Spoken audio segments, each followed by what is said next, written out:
Has ने दो प्रकार का वर्गीकरण सामने रखा, सरल प्राकल्पना और जटिल प्राकल्पना।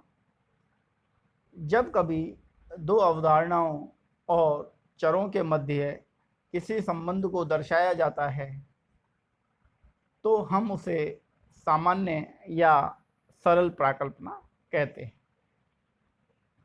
अर्थात जब प्राकल्पना में केवल दो चर हों या दो अवधारणाएं हों तो वह सरल प्राकल्पना है। दूसरा जो वर्गीकरण है जिन्हें रखा वह रखा जटिल प्राकल्पना। जब कभी दो या दो से अधिक अवधारणाओं अथवा चरों के मध्य संबंध दर्शाया जाता है तो उसे हम जटिल प्राकल्पना कहते हैं। अर्थात है स्पष्ट रूप से चरों की संख्या या अवधारणाओं की संख्या के आधार पर प्राकल्पनाओं का वर्गीकरण करते हैं। जब प्राकल्पना में दो चर या दो अवधारणाएं होती हैं तो उसे सरल प्राकल्पना कहते हैं, और जब प्राकल्पना में दो या दो से अधिक चर या अवधारणाएं होती हैं तो उसे हम जटिल प्राकल्पना कहते हैं। यह हैज के द्वारा प्राकल्पना का सरल वर्गीकरण है। इसके पश्चात पीवी यंग ने प्राकल्पना का जो वर्गीकरण है वह दो भागों में वर्गीकृत किया। पहला पीवी यंग लिखती हैं कि तात्विक प्राकल्पना होती है और दूसरी सांख्यिकी प्राकल्पना होती है। तात्विक प्राकल्पना एक सामान्य प्राकल्पना है जिसमें दो या दो से अधिक अवधारणाओं के मध्य संबंध दर्शाया जाता है, जबकि सांख्यिकी प्राकल्पना में दो या दो से अधिक चरों के मध्य जिनका मापन हो सके के मध्य संबंध दर्शाया जाता है उसे सांख्यिकी प्राकल्पना कहते हैं। अर्थात पीवी यंग अवधारणाओं की या चरों के मापन के आधार पर प्राकल्पना का वर्गीकरण प्रस्तुत करती हैं।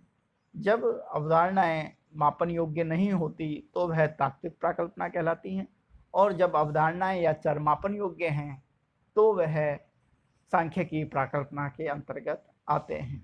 इसके पश्चात गुडेनहट ने प्राकल्पनाओं का वर्गीकरण तीन प्रकार से किया है। पहला आनुभाविक, जटिल आदर्श प्रारूपों से संबंधित और विश्लेषणात्मक चरों से संबंधित। आनुभाविक के अंदर गुड एवं हट कहते हैं कि समाज एवं संस्कृति में प्रचलित विचारधाराओं को अनुसंधानकर्ता के द्वारा अपने ज्ञान व समझ के अनुरूप आंकड़े एकत्रित करने हेतु बनाई गई प्राकल्पना होती है। अर्थात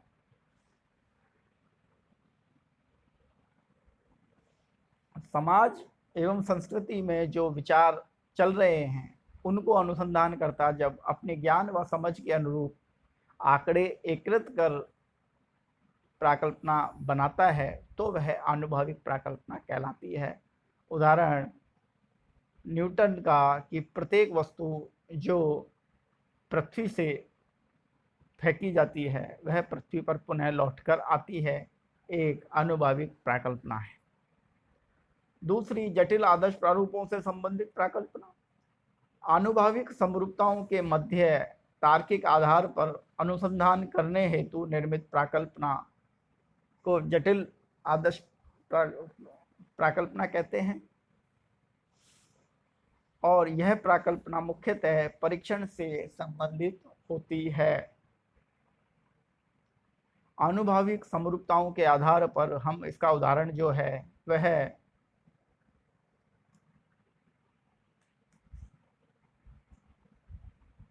एक प्राकल्पना जो समाजशास्त्र में काफ़ी है कि जिस तरह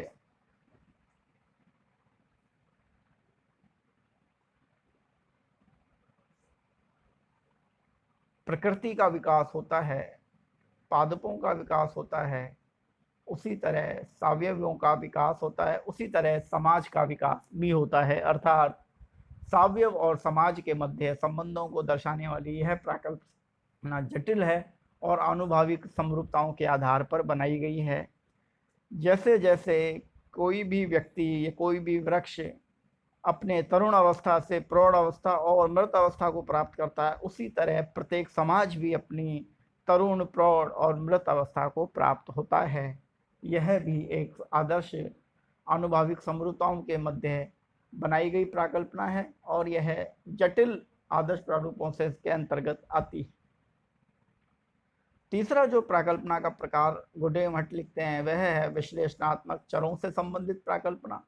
गुडे एवं खट कहते हैं कि विभिन्न चरों के मध्य परस्पर गुण संबंधों के विश्लेषण वाली यह प्राकल्पना होती है और यह विशेषतः अमूर्त प्रकृति लिए हुए होती है, अर्थात ऐसी प्राकल्पनाएं जो अमूर्त प्रकृति की हैं विश्लेषणात्मक चरों से संबंधित प्राकल्पनाएं कहलाती हैं।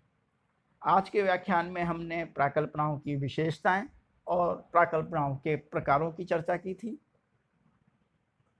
और प्राकल्पना की जो 6 विशेषताएं हैं वह आपको याद होनी चाहिए।